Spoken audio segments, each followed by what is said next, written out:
much it. All right, so hello everyone. Welcome to today's webinar. My name is Jazzi, Program Manager here with Exos at Autodesk.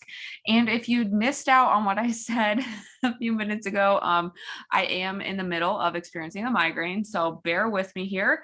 Definitely wanted to talk about stress management habits here with all of you for this purpose. So I guess it's pretty fitting that this is happening right now. So thank you all for joining me though. We're going to get right into it. So today we are going to be talking about stress management, of course. So we're going to start off talking about what is stress. We're going to talk about how to manage that, or managing our stress, and then making it stick. And what that is making our stress management practice stick. So diving right in, what is stress? So stress is an automatic physical response to challenges or any situation that requires you to adapt to change. So of course, that's a lot of words there, but basically, right, it's just our ability to adapt to change, it's very similar to resilience, right? So we're adapting, bouncing right back, from stressor to stressor. And stress can be anything from mechanical, which I want, you to think about mechanical being, things like bones, your tendons, things like that. It can be psychological, which is going to be stress on your mindset or your mental state. It can be, neurological, which is going to be stress on our central nervous system, or even just our nervous system in general. And then it also could be metabolic, which is stress on our energy system. So this could be anything from doing a lot of dieting, things like that. Our bodies are going to perceive all of those types of stress the same. So our bodies have not adapted that much as we would like to think over the years. So our bodies, if we're stressed, our bodies could really think that we're being chased by a tiger or something. So our body's going to respond to the same as if we were being chased down, or if we are just trying to meet those work deadlines. So being really aware that our body really only has one response to stress. And there are a few signs of stress. So I know anxiety is the first one on here. So definitely that could be a major sign for stress if we're starting to feel anxious about, work deadlines, anything really. Number 2 on here, headaches.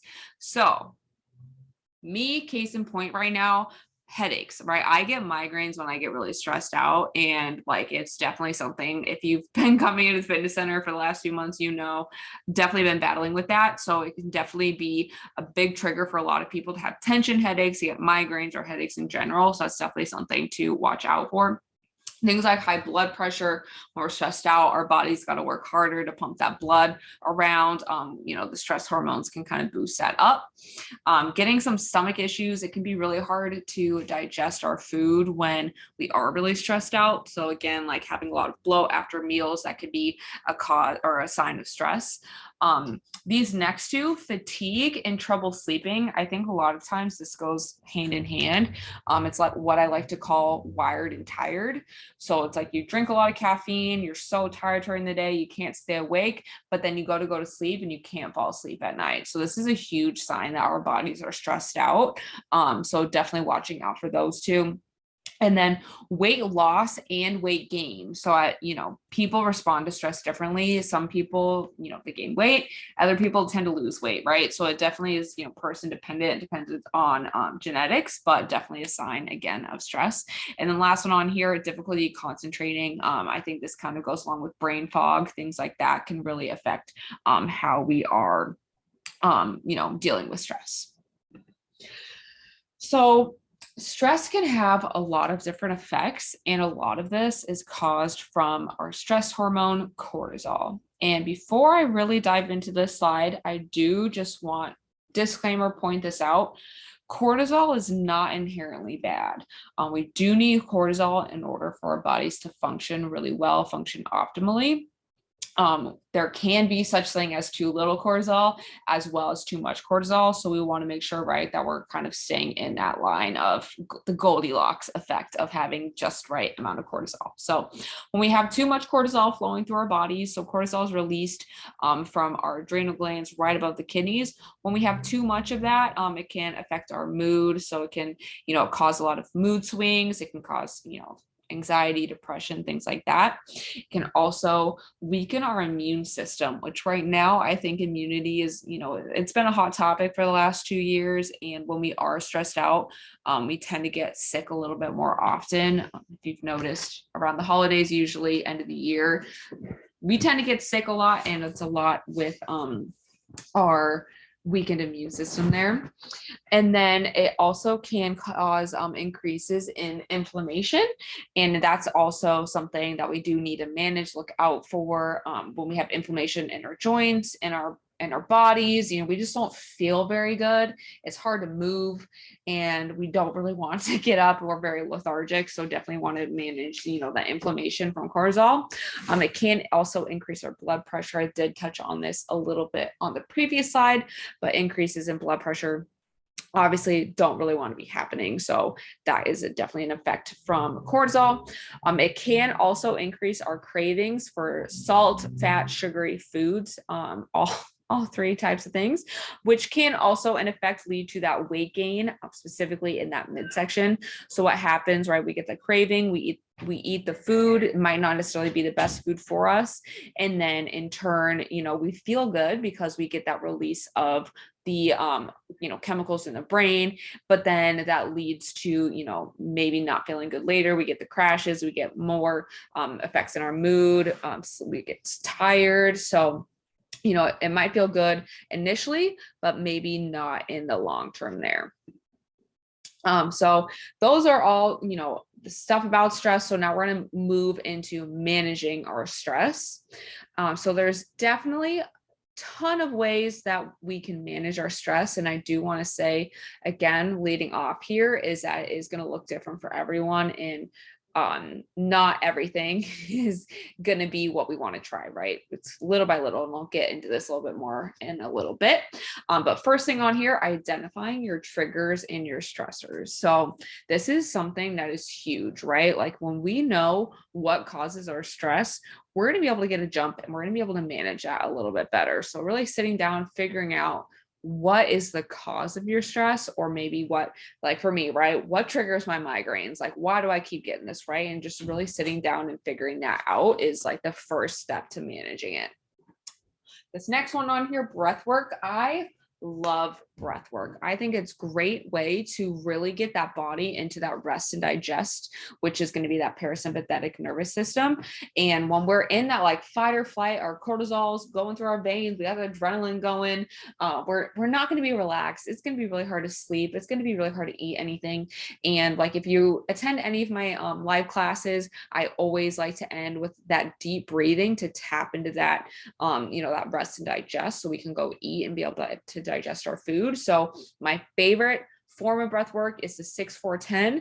So you inhale for 6 seconds, you hold that for 4 seconds, and then you exhale through the mouth for 10 seconds. And that will help with working on anxiety. It will help calm your heart rate down. I love doing that before bed. So that one I love. I love telling people about that one.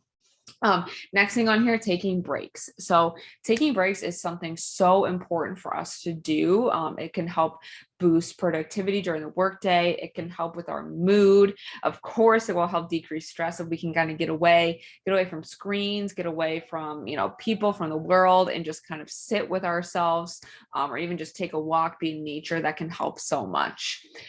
That also ties in with the next point here, right? Movement.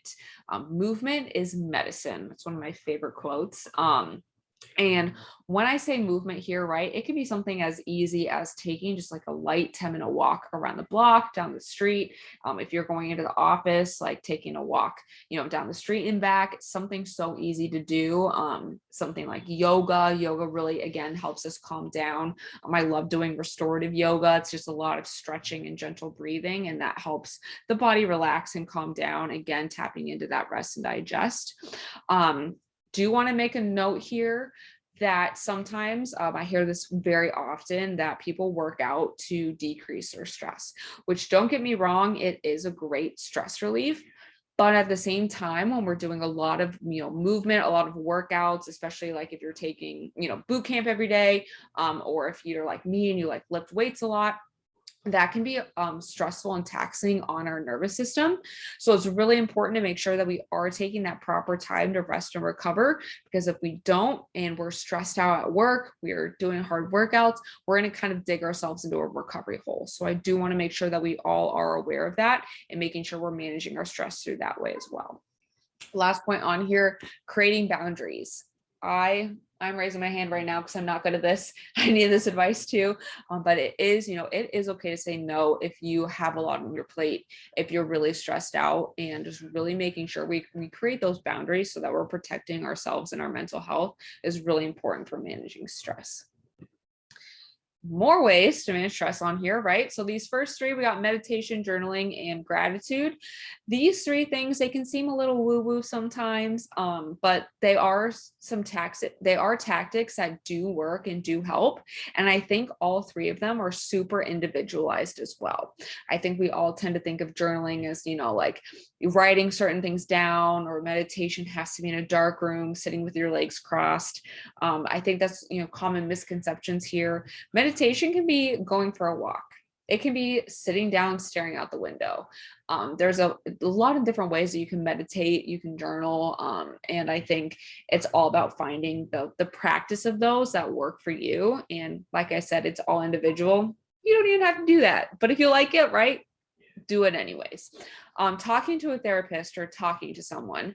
This is something that can be super helpful, just to talk things through, finding someone that you're comfortable with. Doesn't have to be a therapist. It could be a friend, family member. You can schedule a consult anytime. Gwen or I will be able to talk things through with you as well. But just talking it out can be really helpful and beneficial at, figuring out what's stressing you out, figuring out your triggers, finding management points as well. I've found it to be very helpful for me personally. So I really do like to promote that for other people as well. Acupuncture. I love acupuncture. It is so helpful. They work on, putting the needles in points that help your body relax, force your body to, de-stress. And there's a lot of different modalities with acupuncture that can really help. So if you are in the San Rafael area and you want to try it out, let me know. I got a really good recommendation for that. Sleep. Sleep is so important. Sleep is not for the weak. Sleep is for the smart people. Really aiming to get the 7 to 9 hours of sleep every night. That's that sweet spot. Our bodies and our brains really need sleep to be able to rest, recover from every day, from each and every day, from our workouts, from our stressors. Like, sleep is so easy to do to recover and to relieve stress. So definitely want to focus on sleep. And the last two, connecting with yourself, connecting with others. It is definitely something that we've lost since COVID has happened. And it is really important and really helpful to manage stress by connecting with other people around us any way we can. And then connecting with ourselves and just really, digging deep. It can be uncomfortable, but it does help with stress. So this last part here, we've talked about what stress is. We got some management practices. So now we're going to focus on creating those routines and making it stick. So first off, creating that practice, like I said, it is different for everyone. And it really does take time to find what works best for you, right? There's a lot of trial and error. Like, there are so many different modalities. Like, I listed a lot. That doesn't even touch the surface, right? Like, there's so many different ways and it works different for everyone. I will say we do want to start with maybe 1 or 2 ways of managing stress and then kind of build up from there. So if we start off with the 10 practices, it's going to be really hard to make any one of them stick. But if we focus on 1 or 2, we work on that every day. And then, after our habit has been formed, then we'll be able to, maybe add a few more on. It takes on average about 66 days to make a habit stick. It can take anywhere from 18 to 200 days, but on average 66 days. So really focusing on, 1 to 2 tasks and really working on getting really good at those before we add more on will be really helpful. My next tip here is having more than one modality that will work. For example, I do really like to journal, but there are some days where I journal and I'm still stressed and I still feel anxious, right? So I'm like, maybe that didn't work so well today. So I'm going to move on to, something else, right? And so having an arsenal of tactics and being able to sort through those and know that not every single tactic is going to work every single time you try it. So really, allowing yourself that that it's not going to work every time. So when it doesn't work, don't stress out, forget about it, move on to a different modality. And also like knowing that, accepting that will also help, because if we get really stressed out about it not working, then it defeats the purpose, right? So really focusing on having that arsenal of tactics will really help. And then moving on here, we got 6 ways to make it work and to make it stick. So first one on here, picking a trigger. So what I mean by this is if you pick something that like every time you look at it, it's going to trigger a memory. You're going to be like, oh yeah, I want to do this today. So an example, really easy, right? If I look at my watch, I'm going to say, every time I look at my watch, I'm going to go, take a break and I'm going to go get some steps in, right? I'm going to take a 10-minute walk, right? So it's like, okay, every time I look at my watch throughout the day, I'm like, oh yeah, I'm going to go take a walk. So then going outside and taking a walk. So picking something that when you look at it, it reminds you want to go do that thing. Second tip on here is pairing your habit with a habit that already exists. So this one is something that I find really easy and helpful to do. So again, an example, if I really want to start reading more and I already have a time of day where I journal, right? Then I'll pair the journaling and the reading together. So then it's like, oh, okay, I'm going to write for a little bit and then I'm going to read. So pairing your habit with something that you already do is super helpful to help you remember to do the thing you want to do. Third tip on here is creating a schedule or a routine. So when we sit down, we create that schedule, right? So whether it's having a morning routine with, 3 things for stress relief, and this can go for any types of habits. We're talking about stress here. So we got our 3 habits for stress relief, either right when we wake up or right before bed, and creating that routine, a schedule, sticking to it, again, over time will help us be really good at creating that habit, creating the routine, sticking to it, all of that. Next one on here is blocking time off of your schedule. So this one I find really beneficial, again, in general, but specifically for stress management. There's a lot going on every single day. We got work calls, we got our family, we got our friends, we got our workouts, we got our exercise, we got our stress management stuff. Like there's so much going on at all times of the day. So really blocking off time on your schedule at a time, that works really well for you. And I think that's a key part here, at a time that works for you. That's going to help create and build that habit to make sure that we're doing it consistently. So, picking a time of day, and this kind of goes with creating a schedule or routine, like picking that time of day that, your energy is good, you have time, all of that is going to be really helpful to make that stick too. Because if you try and do it in the mornings and you're like, I'm not even awake, then maybe the morning time's not the best time to do that. So picking that time of day that works really well too. And then number 5, remembering why you're doing this. I find this super helpful when you have any goal in mind, to, write it down, write it on a Post-it note, stick it on the mirror. So that way, every time you brush your teeth, you're like, oh yeah, I want to do my stress management stuff today because I know it makes me feel good, or I know it's going to help me be better at work today, or I can bring my best in my relationships today if I focus on my stress. And so really just reminding yourself why you want to work on it every day is so helpful. And again, it goes for any habit, but specifically for stress, very helpful. And this last one on here, just a reminder, repeated behaviors eventually become habits. So the more we do something, the more of a habit it becomes, right? So like I said, it takes about 66 days on average. So if you do that over and over and over and over and over again, eventually you're not even going to think twice about it, right? You're just going to wake up, and you're going to journal, or you're going to read before you go to bed, or whatever it is you do, like that's just going to become your schedule without even thinking twice. And it definitely takes a lot of work to get there, but the more you do it, the more it will stick. I do also want to say, a honorable mention tip here. we need to work on stress management all the time, right? If we only did it when we're stressed, that's only going to do so much. But if, we start at a time that we're really stressed out, or a time that we're struggling with our stress, it can be really beneficial to have that habit stick in the long run if we practice it every day. And the more we do it when we're not stressed, the more we're going to stave that stress off as well. So it really will help in the long run, in the short term as well, when we do focus on doing it every single day and practice just being better with it every single day. So that is going to be all that I had for these slides. So does anyone have any questions about anything I went over today?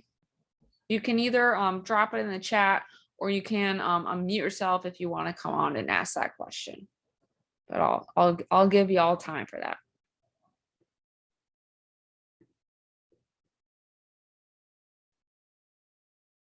And if no one has any questions, that's okay too. We don't have to ask questions. Oh, we got a question. Okay, cool.